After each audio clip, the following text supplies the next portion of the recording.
प्यारे बच्चों, work power energy topic इस समय चल रहा है और वर्क पावर एनर्जी में हमने वर्क डन बतला दिया था। वर्क डन के सारे कॉन्सेप्ट हमने बतलाया था।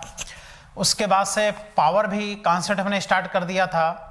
Conservative and non conservative forces बतला करके उस पर भी हमने मोर देन वन वेरिएबल के क्वेश्चंस कराए थे।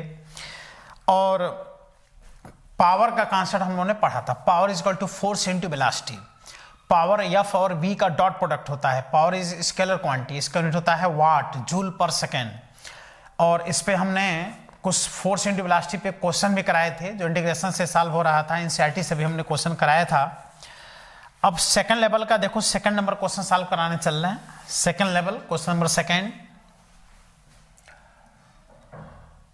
देखो second number question of second level,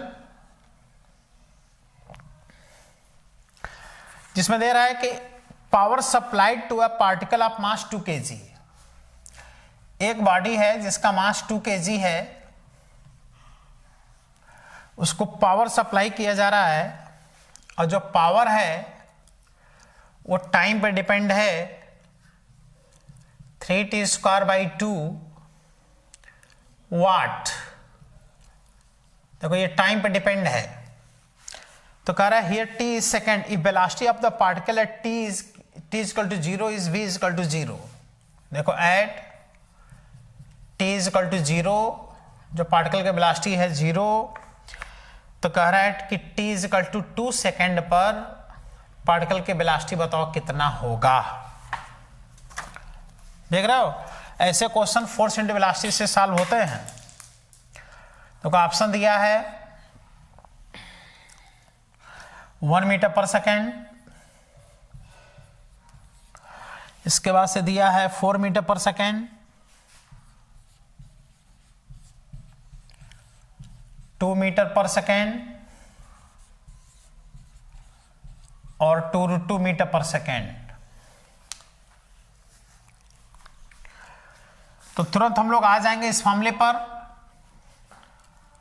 power is equal to force into velocity. Force को लिखेंगे mass into acceleration, m into V, और a को लिख देंगे dv/dt।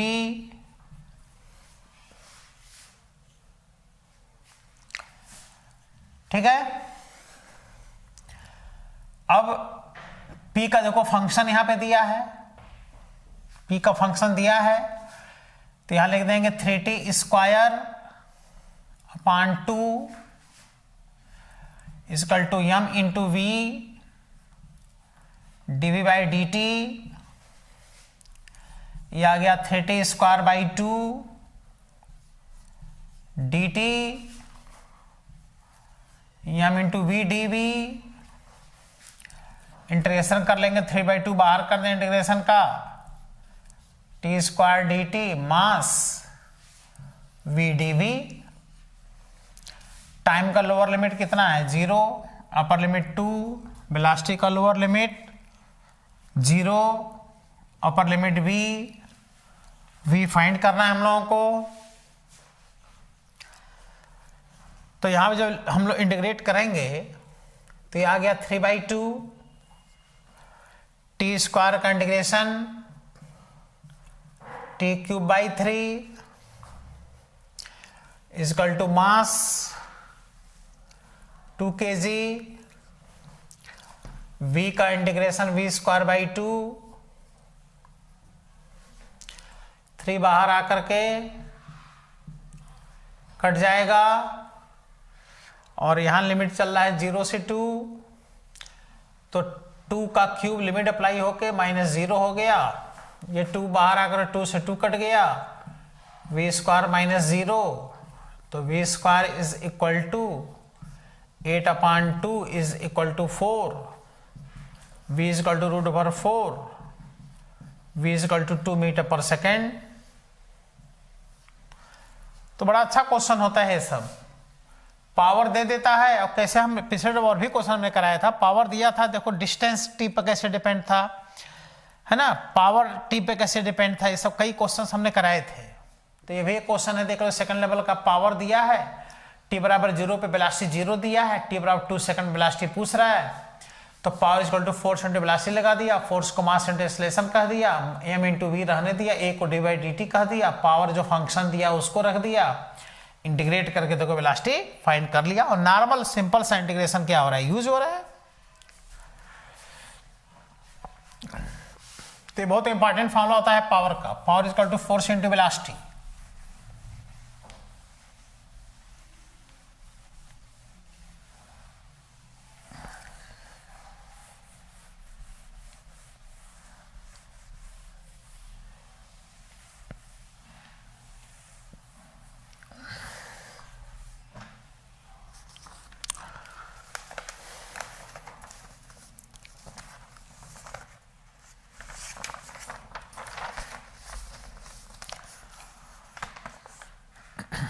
फर्स्ट लेवल से 12 number question,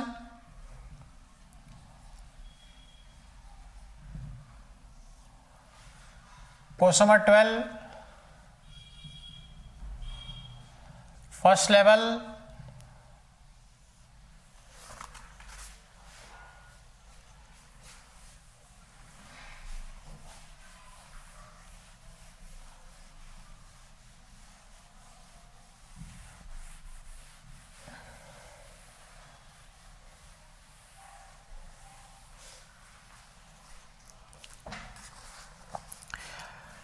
How much water a pump of 2 kilowatt can rise in 1 minute? देखो क्या कह रहा है, How much water a pump of 2 kilowatt, देख रहे हो पंप का पावर दिया 2 kilowatt, can raise in 1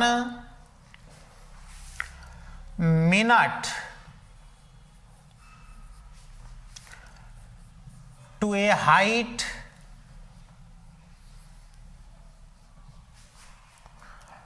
of 10 meter if g is equal to 10 metre पर सेकेंड स्क्वायर। ऑप्शन दिया है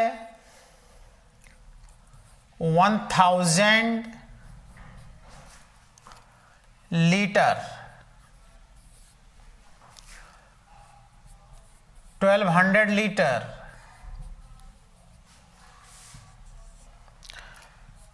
100 लीटर,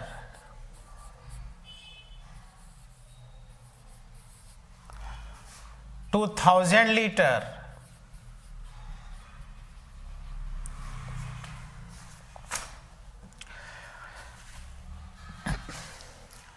बेटा वाटर की जो डेंसिटी होता है एमकेएस में 1000 किलोग्राम पर मीटर क्यूब होता है, सीजीएस में 1 ग्राम पर सेंटीमीटर क्यूब होता है।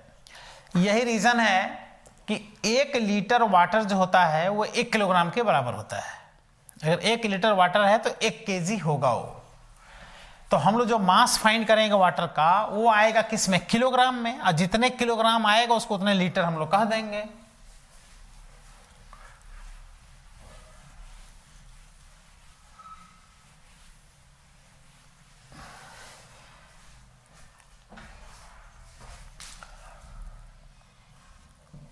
तो अब देख रहे हैं यहां जो पावर दिया है पंप का 2 किलोवाट दिया है, 2000 वाट, और कितना हाइट वाटर को ऊपर उठाना है 10 मीटर,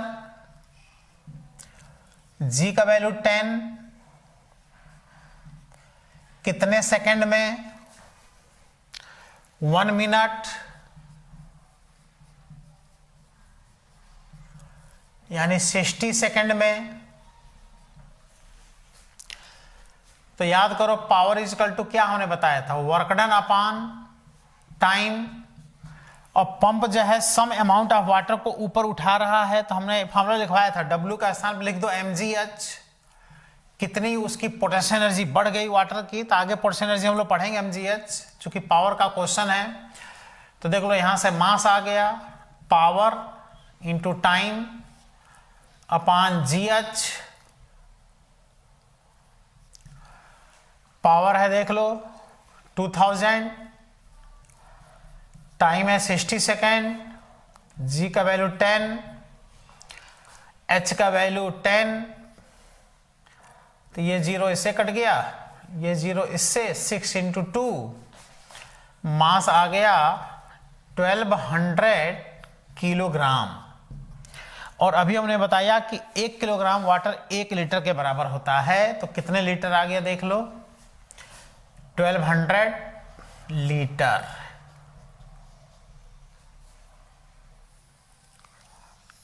तो ऐसे भी क्वेश्चन इस पे डेवलप होते हैं, पंप वाले जो क्वेश्चंस होते हैं। ठीक बेटा,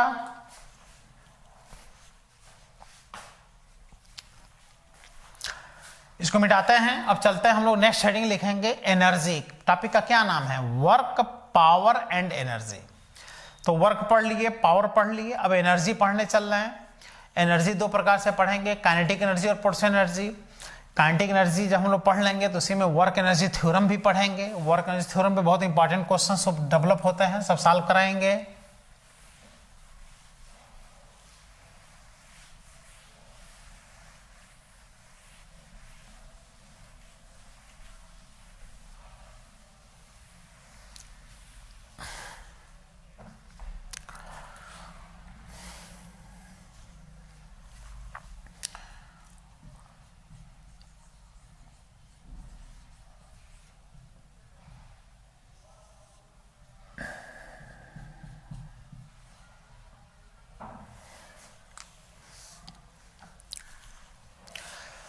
बेटा the rate of doing work is known as power.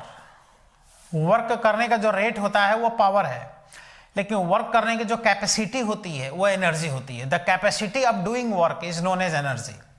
इसलिए वर्क और एनर्जी दोनों का यूनिट सेम होता है, joule.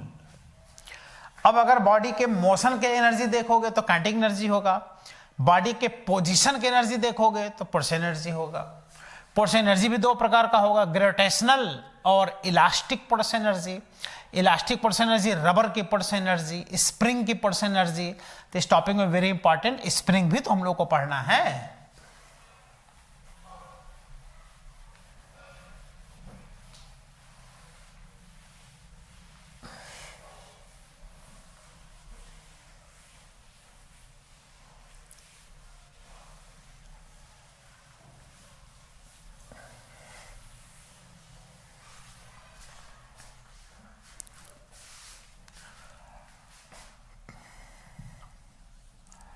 The capacity of doing work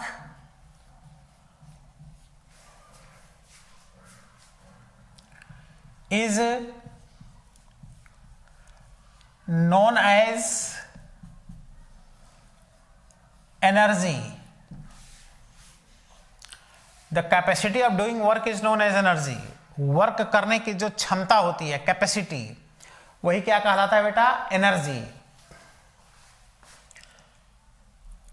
unit of energy and work will be same, that is joule। Work और energy दोनों का unit क्या होता है बेटा, सेम होता है। और क्या यूनिट होता है, जूल।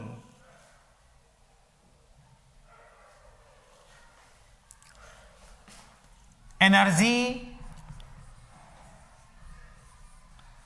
Are two types. एनर्जी कितने प्रकार का होता है, दो प्रकार का, काइनेटिक एनर्जी और पोटेंशियल एनर्जी।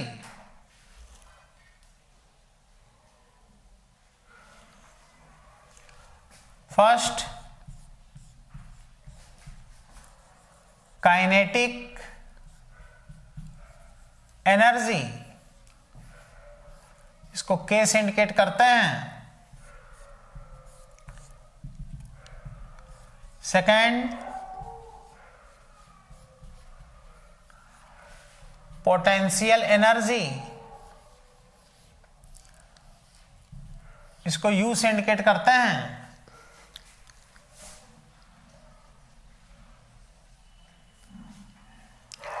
काइनेटिक एनर्जी और पोटेंशियल एनर्जी। तो अब हम लोग पढ़ने चल रहे हैं बेटा काइनेटिक एनर्जी। और जब पोटेंशियल एनर्जी हम लोग पढ़ेंगे तो दो तरीके से पढ़ेंगे, ग्रेविटेशनल पोटेंशियल एनर्जी और स्प्रिंग की potential energy. Gravitational potential energy का फॉर्मूला mgh होता है और स्प्रिंग के पोटेंशियल एनर्जी का फॉर्मूला हाफ kx स्क्वायर होता है। Here k is spring constant, x is extension और compression in spring.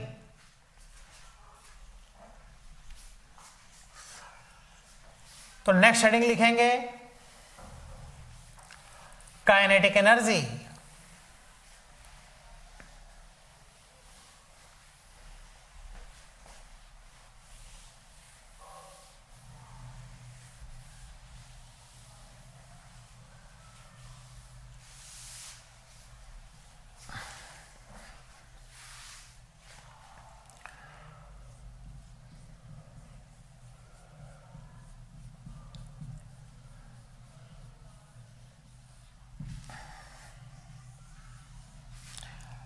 Kinetic energy को K से इंडिकेट करते हैं। Energy of any body due to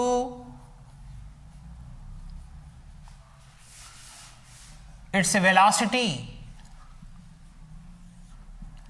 that is motion. Body motion करेगा तभी तो वेलोसिटी होगा। Is known as kinetic energy.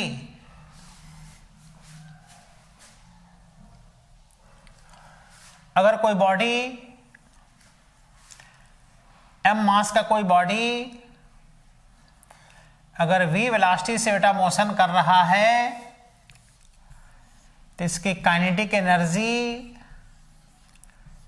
ये होता है हाफ mv स्क्वायर।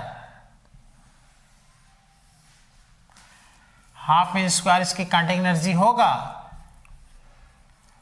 यूनिट होगा इसका जूल। m मास का बॉडी v वेलोसिटी से मोशन करेगा तो इसकी काइनेटिक एनर्जी होगा बेटा हाफ mv स्क्वायर।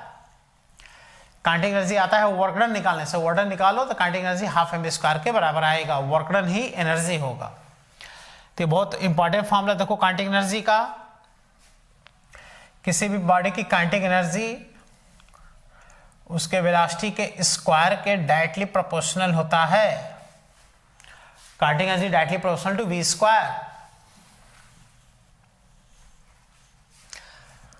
अब कोई बॉडी मोशन कर रहा है तो उसमें काइनेटिक एनर्जी भी है तो साथ में लीनियर मोमेंटम भी तो है, mass into velocity.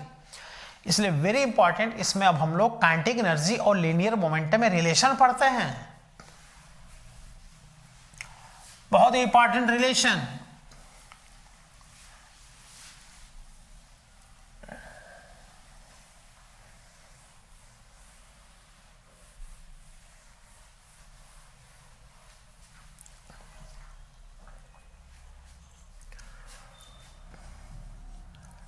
Relation between kinetic energy and linear momentum P of a body. किसी भी बॉडी की काइनेटिक एनर्जी और लीनियर मोमेंटम में रिलेशन।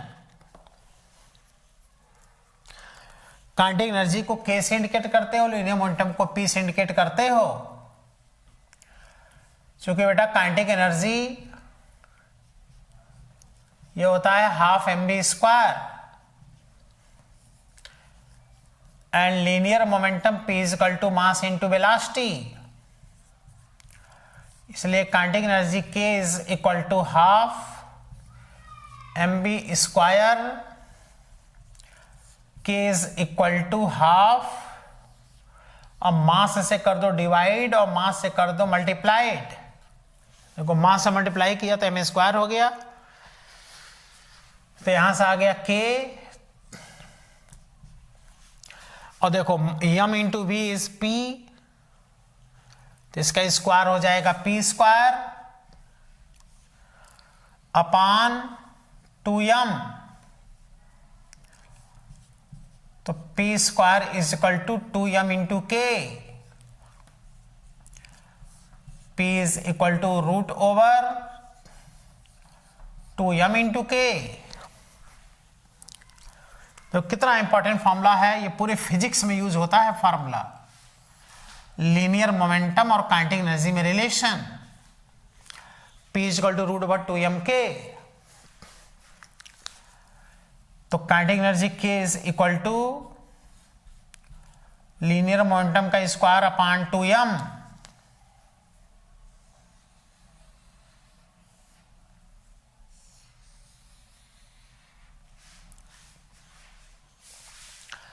देखें ये रिलेशन इंपॉर्टेंट माना जाता है, ये फॉर्मूला याद रहना चाहिए। जब भी काइनेटिक एनर्जी लीनियर मोमेंटम का क्वेश्चन एक साथ मिला के देता है तो इसी फॉर्मूले से देखो क्वेश्चन सॉल्व होता है। काइनेटिक एनर्जी है, लीनियर मोमेंटम है, p बराबर रूट ओवर 2m k, इस फॉर्मूले को इंपॉर्टेंट माना जाता है, ठीक है।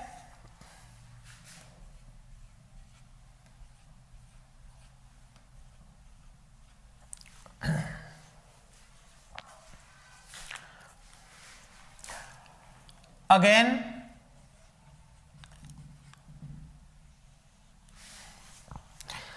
अब हम दो पार्टिकल मान रहे हैं, एक का मास m1 हो दूसरे का मास m2 हो, दो पार्टिकल मान रहे हैं। अब दोनों की काइनेटिक एनर्जी सेम अगर है तो उनके लीनियर मोमेंटम अलग अलग p1 p2 होगा। तो कहता है कि दो पार्टिकल हैं m1 m2 मास के, उनकी काइनेटिक एनर्जी सेम है तो लीनियर मोमेंटम का रेशियो बताओ, बहुत important. If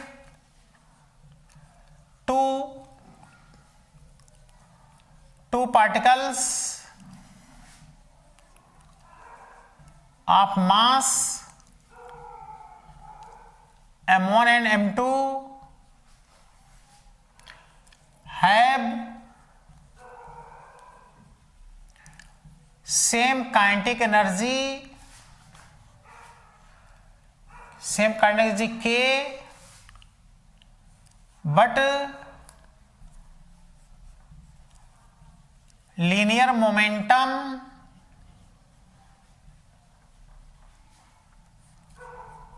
p1 and p2, then भाई दो पार्टिकल हैं, उनका मास m1 m2 है लेकिन काइनेटिक एनर्जी सेम है तो linear momentum p2 p1 p2 होगा। तो p1 इज इक्वल टू इससे root over 2m1 k, p2 is equal to root over 2m2 k,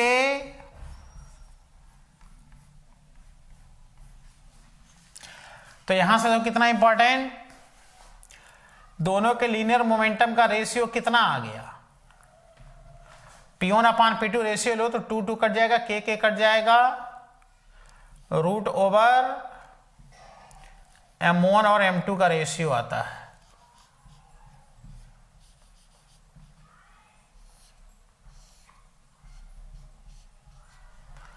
ये तो कोई इंपॉर्टेंट रिलेशन है, जानना चाहिए। ना याद आवे तो दो इक्वेशन बनाकर रेशियो ले लो, वो तो अपने आप ही बन जा रहा है formula.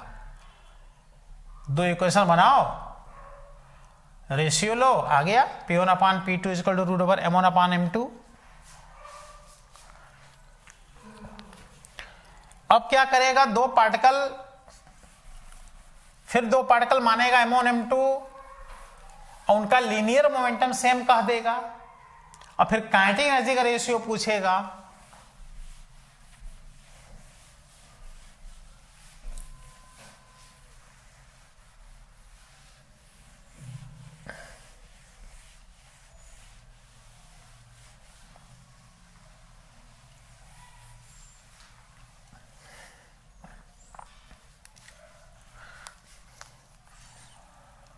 Again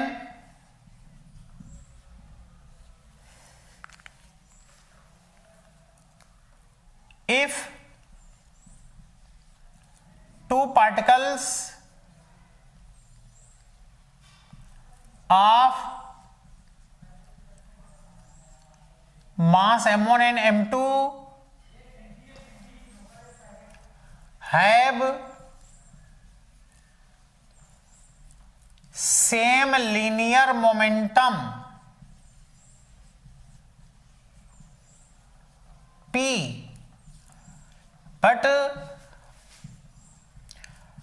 kinetic energy K1 and K2, then दोनों का काइनेटिक एनर्जी सेम कर दो, सॉरी लीनियर मोमेंटम सेम कर दो, तो ये हो गया देखो √2m1 K1 is equal to √2m2 K2, square कर दो, 2 कट गया, रूट हट गया, m1 K1 is equal to m2 K2। तो यहां से देखो तो काइनेटिक एनर्जी का रेशियो आ गया K1/K2, K1/K2 is equal to m2/m1। तो सेम लीनियर मोमेंटम में काइनेटिक एनर्जी मास के इनवर्सली प्रोपोर्शनल होता है। जिसका मास ज्यादा होगा उसके काइनेटिक एनर्जी कम, जिसका मास कम उसकी काइनेटिक एनर्जी ज्यादा। तो if m1 less than m2 then K1 more than K2। देख लो K1/K2 बराबर m2/m1 है ना।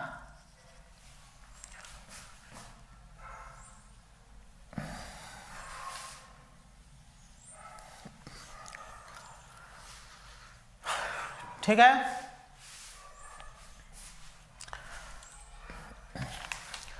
इस पे क्वेश्चन देखें तो फर्स्ट लेवल में कुछ क्वेश्चन दिया है और सॉल्व करते हैं, छोटे छोटे क्वेश्चन डेवलप होते हैं।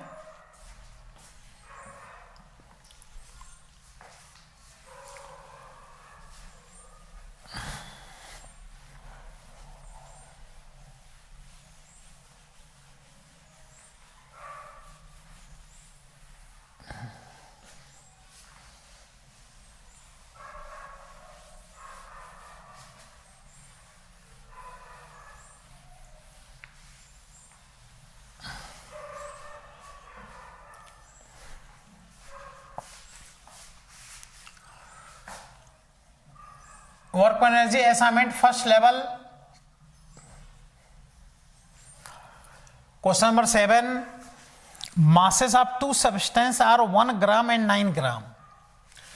2 सब्सटेंस का मास दिया है, देखो m1 is equal to 1 gram, m2 is equal to 9 gram. एकदम सिंपल, क्वेश्चन में नहीं देखना है, जो दिया है हम लिख रहे हैं। m1 1 ग्राम है, m2 9 ग्राम है respectively, there kinetic energy are same. दोनों की काइनेटिक एनर्जी क्या है, सेम है। तो कह रहा है कि their ratio of linear momentum, इनके लीनियर मोमेंटम P1 और P2 का क्या पूछ रहे हैं, रेशियो। तो सॉल्व हो जाएगा कि नहीं।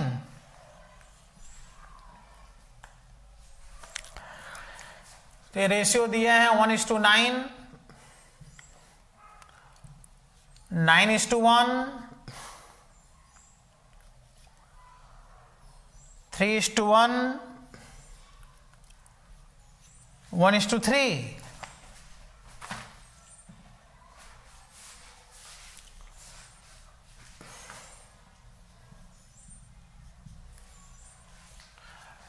तो बेटा अगर काइनेटिक एनर्जी 2 पार्टिकल का सेम है तो लीनियर मोमेंटम का रेशियो P1/P2 √m1/m2।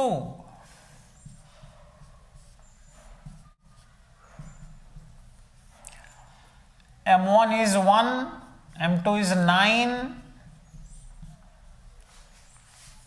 तो लीनियर मोमेंटम का रेशियो 1 और 3 का रेशियो होगा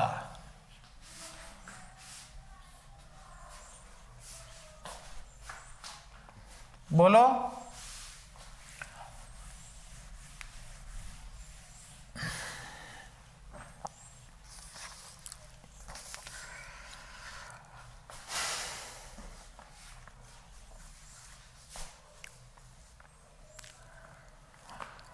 ऐसे ही 10 नंबर क्वेश्चन है, सॉल्व कर लेना। Question number 10, question number 18,